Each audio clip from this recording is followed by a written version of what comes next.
ఇవాళ gap up అయిన Nifty నిన్నటి క్లోజ్ వరకు ఫాల్ అయ్యి దాని తర్వాత మళ్ళీ పైకి వెళ్ళిందండి. బ్యాంక్ నిఫ్టీ మాత్రం ఓపెన్ దగ్గర నుంచి అలా పైకి వెళ్తూనే ఉన్నది. హయ్యర్ హైయస్ హయ్యర్ లోస్ చేసుకుంటూ వెళ్ళిందండి. అయితే మీరు బాగా అబ్జర్వ్ చేస్తే నిఫ్టీ చూసినా, కొన్ని బ్యాంకింగ్ స్టాక్స్ చూసినా ఇలాంటివన్నీ 11:30 ఆ టైం నుంచి పెరిగాయి. అబ్జర్వ్ చేయండి కావాలంటే చార్ట్లోకి వెళ్ళి. అండ్ మీరు ఇంకా బాగా గమనిస్తే అదే టైంలో క్రూడ్ ఆయిల్ కూడా ఫాల్ అయిందండి. ఈ క్రూడ్ ఆయిల్ ఫాల్ అవ్వడానికి కొన్ని జియో పొలిటికల్ రీజన్స్ ఉన్నాయన్నమాట. ఓకే కదా. సో వీటన్నిటిని టైఅప్ చేస్తూ ఇవాళ అనాలిసిస్ చేసుకుందామండి. అలాగే ఐటీ సెక్టర్ రిలేటెడ్గా ఒక న్యూస్ ఉన్నది, ఒక అప్డేట్ ఉన్నది. ట్రంప్కి చిన్న షాక్ తగిలిందండి, దాని గురించి మాట్లాడుకుందాం. అలాగే కొన్ని స్టాక్స్లో ఇంపార్టెంట్ అప్డేట్స్ ఉన్నాయి, వాటి గురించి కూడా మాట్లాడుకుందాం. ఓకే కదా. వీడియో మంచి ఇంట్రెస్టింగ్గా ఇన్ఫర్మేటివ్గా ఉండబోతుంది. వీడియో లాస్ట్ వరకు చూడండి. వెల్కమ్ టు రూపాయి తెలుగు. నా పేరు మౌలి. కొత్తగా మన ఛానల్కి వచ్చినట్లయితే ప్లీజ్ సబ్స్క్రైబ్ చేసుకోండి, నోటిఫికేషన్స్ ఆన్లో పెట్టుకోండి. ఆ లైక్ అని, షేర్ అని, కామెంట్ అనేది చేస్తూ ఉండండి. రైట్, ఈ యుఎస్ ఇరాన్ తాలూకా వార్ ఫ్రంట్లో ఏం జరిగింది అనేది మాట్లాడుకుంటే, నిన్న చెప్పింది మీకు గుర్తున్నది కదండి. ఇప్పుడు ట్రంప్ ఇరాన్తోనే కాదు ఇజ్రాయెల్తో కూడా ప్రాబ్లం ఫేస్ చేయాల్సి వస్తుందని చెప్పి, అండ్ ఫేస్ చేస్తున్నారని చెప్పి ఇవాళ కూడా దానికి కంటిన్యూషన్ లాగే జరిగిందండి.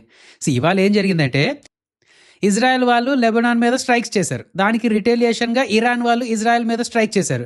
దానికి రిటేలియేషన్గా ఇజ్రాయెల్ కూడా ఇరాన్ మీద దాడి చేసుకున్నారు. ఓకే కదా. ఇవన్నీ అవుతుంటే ట్రంప్ మధ్యకి వచ్చి, బాబు మీరిద్దరు గొడవాడుకుంటే అవ్వదు, నేను ఉన్నాను కదా, నేను మాట్లాడతానని చెప్పి అనడం జరిగింది. సో వీళ్ళిద్దరికీ మధ్యన గొడవలు అనుకోండి, ఏదైనా అనుకోండి, అంటే స్ట్రైక్స్ అనుకోండి, అవి కొంచెం ఆగాయి అనమాట, పాజ్లోకి వెళ్ళాయి. సో ట్రంప్ తాలూకా ఇన్వాల్వ్మెంట్ వల్ల ఇరాన్కి ఇజ్రాయెల్కి మధ్యన దాడులు ప్రస్తుతానికి ఆగేయండి. అయితే అది అయిన తర్వాత కూడా ఇజ్రాయెల్ వాళ్ళు ఏం చేశారు, లెబనాన్ మీద వెళ్ళి దాడి చేసుకుంటూ వచ్చారనమాట. సరే మీరు చెప్పారు కాబట్టి ఇరాన్ మీద అయితే మేము దాడి చేయం, బట్ లెబనాన్ మీద మేము దాడి చేస్తామని చెప్పి ఇరాన్ వాళ్ళు లెబనాన్ మీద దాడి చేసుకుంటూ వస్తున్నారండి. సో అక్కడ ఉన్నదండి సిచ్యువేషన్. మళ్ళీ చెప్తున్నాను, ఈ ట్రంప్ ఏంటంటే ఇజ్రాయెల్ని కొంచెం లైక్ మేనేజ్ చేసుకోవడం అనుకోండి, కంట్రోల్ చేసుకోవడం అనుకోండి, అలాంటివి చేసుకుంటూ వస్తే ఈ పీస్ డీల్ వైపు ఇంకొక అడుగు వేసినట్టు ఉంటుందండి. సో చూద్దాం ఏం జరుగుతుంది ఏంటనే చూద్దాం. ట్రంప్ అయితే బోల్డ్ స్టేట్మెంట్స్ ఇస్తున్నారు. ఈ యుఎస్ ఇరాన్ తాలూకా పీస్ డీల్ దగ్గరలోకి వచ్చింది అంటున్నారు, స్ట్రైట్ ఆఫ్ హార్మోస్ ఫుల్గా ఓపెన్ అవుతుంది అంటున్నారు, క్రూడ్ ఆయిల్ ఫాలో అవుతుంది అంటున్నారు, ఇలాంటివన్నీ అనుకుంటూ వస్తున్నారు అనమాట. అండ్ యాక్చువల్గా ఇవాళ తాలూకా ప్రైస్ యాక్షన్ చూస్తే క్రూడ్ ఆయిల్ ఫాలో అయిందండి. ఇందాక చెప్పుకున్నట్టు 11:30 తర్వాత కొంచెం క్రూడ్ ఆయిల్ ఫాలో అవడం స్టార్ట్ అయింది. అండ్ అదే టైం నుంచి మన మార్కెట్స్ కూడా కొంచెం పికప్ అయ్యాయి కదా. అలాగే ట్రంప్ సైడ్ నుంచి ఇంకొక న్యూస్ ఉన్నదండి. ఈ ట్రంప్ రీసెంట్గా ఏం చేశారు, రీసెంట్గా అంటే 3-4 నెలలు ఎంతో అయిపోయినట్టున్నదండి. బయట వాళ్ళు ఎవరైనా H1B వీసా తీసుకోవాలి అంటే $1,00,000 ఎంతో ఖర్చు చేయాలి, అది ఇది అని చెప్పి ఒక రూల్ తెచ్చారు కదా. దాని తర్వాత నుంచి మన ఐటీ స్టాక్స్ ఫాలో అవ్వకుంటూ వచ్చాయి కదండి. అఫ్కోర్స్ ఆ టైంకి ఏ తాలూకా సెంటిమెంట్స్ అంతలా లేవు, ఇప్పుడు ఏ తాలూకా సెంటిమెంట్స్ కూడా ఉన్నాయి, అది మీరు గుర్తుపెట్టుకోండి. సరే, ఇప్పుడు అక్కడ ఒక కోర్ట్, బోస్టన్ తాలూకా యుఎస్ ఫెడరల్ కోర్ట్ ఈ రూల్ని కంప్లీట్గా స్ట్రైక్ డౌన్ చేసిందండి. కోర్ట్ చెప్తుంది ఏంటంటే, ఇంత పెద్ద అమౌంట్ కలెక్ట్ చేయడం అనేది ఒక అన్లాఫుల్ ట్యాక్స్ అంటున్నారు. ఈ ట్యాక్స్ వేయాలంటే యుఎస్ కాంగ్రెస్, అంటే అక్కడ వాళ్ళ పార్లమెంట్ అనుకోండి, వాళ్ళ అప్రూవల్ కావాలి అంటున్నారు. అర్థమైందా? ఇప్పుడు ప్రెసిడెంట్ ఎవరైతే ఉన్నారో వీళ్ళు, ఈ ప్రెసిడెంట్ ఒక్కరి తాలూకా డెసిషన్తోనో లేదంటే వీళ్ళ పార్టీ తాలూకా డెసిషన్తోనో ఇలాంటి పెద్ద పెద్ద డెసిషన్స్ తీసుకోవడం అవ్వదు. కాంగ్రెస్ అంటే ఈ 2 పార్టీలు ఏవైతే ఉన్నాయో ఆ 2 పార్టీలు కలిసి మాట్లాడుకొని అప్రూవల్ కూడా, అంటే ఎక్కువ మంది ఓటేసి తీసుకొస్తారు చూడండి, అలాంటి అప్రూవల్ కావాలి అని చెప్పి అక్కడ కోర్టు చెప్పడం జరుగుతుందండి. ఓకే కదా. బట్ ఇలాంటి న్యూస్ వచ్చినా సరే ఐటీ స్టాక్స్ పెరగలేదు ఇవాళ, అదొకటి మీరు గుర్తుపెట్టుకోండి. ఎందుకంటే ఏఐ తాలూకా ఫియర్స్ కూడా నడుస్తున్నాయి కదా. అచ్చా, ఈ విషయంగా ఇంకొకటి చెప్పాలి అంటే ఇక్కడ ఒక చిన్న క్యాచ్ ఉందండి, ఒక వెయిట్ అండ్ వాచ్ మోడ్ ఉన్నది. ఏంటంటే వైట్ హౌస్, అంటే ట్రంప్ అనుకోండి, వైట్ హౌస్ అనుకోండి, వీళ్ళు ఈ కోర్ట్ ఆర్డర్ మీద అప్పర్ కోర్ట్కి అప్పీల్ చేసుకోవచ్చు అనమాట.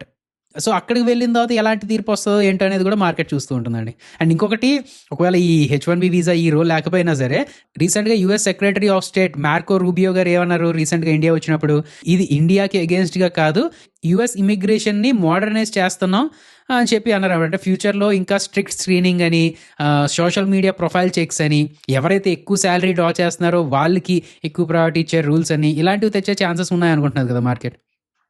సో దీని మీద ఒక ఫైనల్ అవుట్కమ్తో పాటు వాటన్నిటి మీద కూడా దృష్టి పెడుతుందండి మార్కెట్, ముఖ్యంగా ఐటీ సెక్టర్. రైట్, కొన్ని స్టాక్స్లో మాట్లాడాలంటే ముందు టెలికామ్ స్టాక్స్ గురించి మాట్లాడుకుందాం అండి, ముఖ్యంగా వోడాఫోన్ ఐడియా కోసం. దీని మీద స్పెక్ట్రమ్ ఛార్జెస్ అని, దాని మీద పెనాల్టీస్ అని, ఇలాంటివన్నీ పడుతూ వస్తున్నాయి కదా. ఇలాంటి స్టాక్స్ ఏంటంటే రెగ్యులేటరీ తాలూకా నీడలు ఎక్కువ ఉంటుంటాయండి కొన్నిసార్లు. అంటే ఇవాళ చూడండి, ఫర్ ఎగ్జాంపుల్ దీని మీద ఒక పాజిటివ్ అవుట్కమ్ వచ్చింది అనుకోండి, దాన్ని రెగ్యులేటరీ రిలీఫ్ అంటారు. టెలికామ్ చూసుకున్నా, పవర్ చూసుకున్నా, బ్యాంకింగ్ చూసుకున్నా, క్యాపిటల్ మార్కెట్స్ చూసుకున్నా, ఇలాంటి సెక్టర్స్ హెవీగా రెగ్యులేటెడ్గా ఉంటాయి అన్నమాట. అదేందా బ్యాంకింగ్ చూసుకుంటే ఆర్బీఐ వాళ్ళు వచ్చి ఒక స్టేట్మెంట్ ఇస్తే వాలటైల్గా మూవ్ అయ్యే ఛాన్సెస్ ఉంటాయి బ్యాంకింగ్ స్టాక్స్. క్యాపిటల్ మార్కెట్ చూసినా సెబీ అని లేదంటే ఆర్బీఐ అని ఇలాంటి వాళ్ళు వచ్చి ఏవైనా మాట్లాడారు అనుకోండి, ఈ కొత్త రెగ్యులేషన్స్ తీసుకొస్తున్నాం అంటే వాలటైల్గా తిరిగే ఛాన్సెస్ ఉన్నాయి.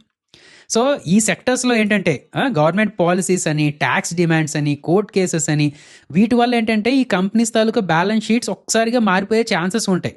సో ఈ సెక్టర్స్లో ఇన్వెస్ట్ చేసేవాళ్ళు వాటిని కూడా గుర్తుపెట్టుకోండి. మీ ఫండమెంటల్స్ అని, టెక్నికల్స్ అని, వీటితో పాటు ఈ లీగల్ అని, రెగ్యులేటరీ న్యూస్ అని, ఇవి కూడా ఎప్పటికప్పుడు ట్రాక్ చేసుకుంటూ ఉండాలన్నమాట. సరే, దీని మీద బొంబాయి హైకోర్టు నుంచి ఒక మ్యాసివ్ జడ్జ్మెంట్ అనేది వచ్చిందండి. సరే, దానికోసం మాట్లాడుకునే ముందు ఓటీఎస్సి అంటే తెలుసు కదా మీకు, వన్ టైమ్ స్పెక్ట్రమ్ ఛార్జ్. మన టెలికాం కంపెనీస్కి స్పెక్ట్రమ్ గవర్నమెంట్ అలొకేట్ చేస్తుంది కదా, అందులో డిఓటి, డిపార్ట్మెంట్ ఆఫ్ టెలికమ్యూనికేషన్ వాళ్ళు ఈ కంపెనీస్ మీద ఓటీఎస్సి వన్ టైమ్ స్పెక్ట్రమ్ ఛార్జ్ అని చెప్పి కొన్ని ఛార్జెస్ వేశారు. అండ్ దాని మీద పెనాల్టీస్ కూడా ఛార్జ్ చేస్తున్నారు అన్నమాట. అండ్ అది కూడా రెట్రోస్పెక్టివ్. అంటే దాని అర్థం ఏంటి, ఇవాళ నేను ఒక రూల్ పాస్ చేస్తానండి మీకు. ఏంటి, ఏమని, ఎవరైతే నా వీడియోస్కి లైక్ చేయట్లేదో వాళ్ళు నాకు 1000 రూపాయలు వేయాలని చెప్పి రూల్ పాస్ చేస్తాను. అండ్ ఈ వీడియో నుంచే కాదండి, పాత వీడియోస్ కూడా, నా పాత వీడియోస్ కూడా చూసి లైక్ ఎవరైతే చేయలేదో అన్ని 1000 రూపాయలు నాకు ఇవ్వండి అని చెప్పి అన్నాను అనుకోండి, దాన్ని రెట్రోస్పెక్టివ్ ఎఫెక్ట్ అంటారు అన్నమాట. ఏంటి, 1000 రూపాయలు ఇస్తారా, లైక్ చేస్తారా చెప్పండి ప్లీజ్. ఆ లైక్ అని, షేర్ అని, కామెంట్స్ అనేది చేస్తూ ఉండండి. సరే, ఇప్పుడు ఈ ఓటీఎస్సీ ఛార్జెస్, ఈ పెనాల్టీ ఛార్జెస్ ఏవైతే ఉన్నాయో ప్రజెంట్ నుంచే కాదు, పాత సంవత్సరాల తాలూకా మీరు కట్టాల్సిన డబ్బుల్ని, అంటే వాటి తాలూకా పెనాల్టీస్ కూడా ఇప్పుడు కట్టాలి అని చెప్పి డిపార్ట్మెంట్ ఆఫ్ టెలికమ్యూనికేషన్స్ వాళ్ళు చెప్పారు. అండ్ కంపెనీస్ ఊరుకుంటాయా, లేదు కదా, వీళ్ళు బొంబాయి హైకోర్టుని అప్రోచ్ అయ్యి ఇలాగండి ఇలా చేస్తున్నారు అలా చేస్తున్నారంటే, ఇవాళ హైకోర్టు నుంచి ఒక జడ్జ్మెంట్ వచ్చిందండి. గవర్నమెంట్ ఇలా రెట్రోస్పెక్టివ్గా అంటే బ్యాక్ డేట్ నుంచి ఓటీఎస్సీ ఛార్జెస్ వేయడం కంప్లీట్గా ఇల్లీగల్ అని కొట్టేసిందంట. సో దీనివల్ల ఏంటి, వోడాఫోన్ ఐడియాకి, ఎయిర్టెల్కి కొన్ని డబ్బులు మిగులుతాయి. ఇప్పుడు వోడాఫోన్ ఐడియా ఈ జడ్జ్మెంట్ వల్ల 2113 crores ఎంతో రిలీఫ్, ఫైనాన్షియల్ రిలీఫ్ దొరుకుతుందని చెప్పి అక్కడ ఇక్కడ ఆర్టికల్స్లో ఉంటుందండి. సో ఆల్రెడీ క్యాష్ క్రంచ్లో ఉన్న ఈ వోడాఫోన్ ఐడియాకి కొన్ని కోట్ల రూపాయలు మిగిలినట్టే కదా, అదేదే లేదా అండి. రైట్, ఇంకా ఎస్బీఐ నుంచి కూడా ఒక న్యూస్ వచ్చిందండి. వీళ్ళు ఇప్పుడు ఎస్బీఐ పరంగా అంటే ఫండమెంటల్స్ ఇవన్నీ ట్రాక్ చేస్తున్నా సరే, వాల్యూ అన్లాకింగ్ అని చెప్పి అంటుంటారు. అంటే ఏంటి, ఒక కంపెనీ ఉన్నది, ఆ కంపెనీకి కిందన సబ్సిడరీ కంపెనీస్ ఉంటూ ఉంటాయి అన్నమాట. అదే కదా, ఇప్పుడు జనరల్గా ఏమవుతుందంటే ఇది 1 అనుకోండి, ఇది 1 అనుకోండి, సో 1 + 1 2 అవుతుందండి. అది ఏంటి 1 అంటే దీని తాలూకా వాల్యుయేషన్ 1, దీని తాలూకా వాల్యుయేషన్ 1 అనుకుంటే దీని తాలూకా వాల్యుయేషన్ 2 అవుతుంది, పేరెంట్ కంపెనీ అంటారు ఇవి ఉంటే. అలా కాకుండా ఇది వేరేగా లిస్ట్ అయిపోయి ఇది వేరేగా లిస్ట్ అయిపోయింది అనుకోండి, అప్పుడు ఈ 1 ప్లేస్లో 1.5 వచ్చే ఛాన్సెస్ ఉంటాయి, ఈ 1 ప్లేస్లో 1.5 అలా వచ్చే ఛాన్సెస్ ఉంటాయి. అదేదా వేరేగా లిస్ట్ అయితే దానికి వాల్యుయేషన్స్ కొంచెం పెరిగే ఛాన్సెస్ ఉంటాయండి. దాన్నే వాల్యూ అన్లాకింగ్ అంటారు. ఇలా అవడం వల్ల ఏంటి, దీని తాలూకా వాల్యుయేషన్ 3 అయ్యే ఛాన్సెస్ ఉన్నాయి కదా. అదే లేదా, నేను ఇక్కడ ఏది డైరెక్ట్ ఫైనాన్షియల్ అడ్వైస్ ఏమి ఇవ్వట్లేదు, ఓకే కదా, మీకు అర్థమవుతుంది కదా, కాన్సెప్ట్ అనేది చెప్తున్నాను అండి.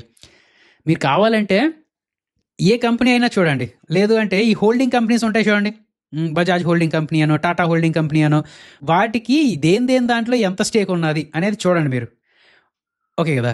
వాటి మార్కెట్ క్యాప్ బట్టి మొత్తం అంతా చూసుకుంటే, సే ఫర్ సపోజ్ ఈ కంపెనీ ఉన్నదండి, దీని కంపెనీ ఏ అనుకుందాం, దీని కంపెనీ బి అనుకుందాం, దీని కంపెనీ సి అనుకుందాం.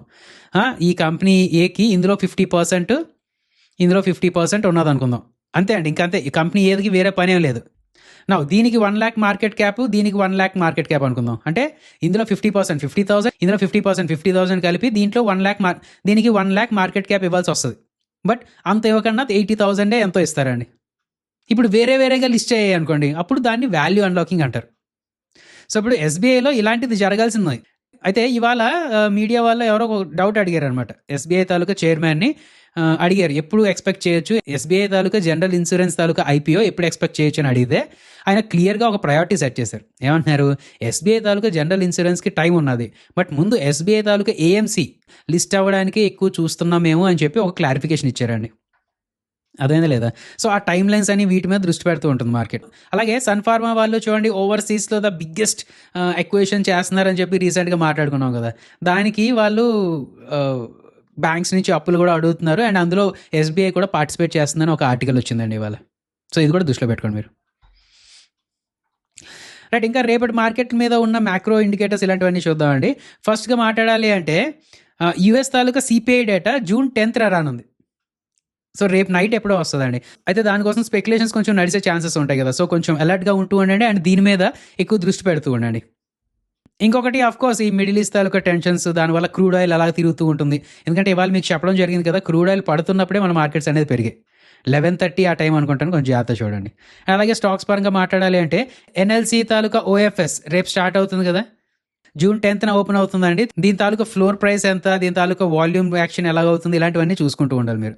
అలాగే విప్రో తాలూకా బైబ్యాక్ రికార్డ్ డేట్ అనేది అయిపోయింది కదండి, బట్ జూన్ 11th నుంచి దీని తాలూకా ప్రోగ్రామ్ స్టార్ట్ అవుతుంది. సో ఆల్రెడీ రిటైల్ ఇన్వెస్టర్స్కి ఎంటర్టైన్మెంట్ రేషియో అనేది అనౌన్స్ చేసేసారు కాబట్టి ఈ బైబ్యాక్ ఓపెన్ అవ్వడానికి ఒక రోజు ముందే స్టాక్లో పొజిషన్స్ ఎలా అడ్జస్ట్ అవుతాయి ఏంటి అనేది రేపు చూస్తూ ఉండాలండి మీరు.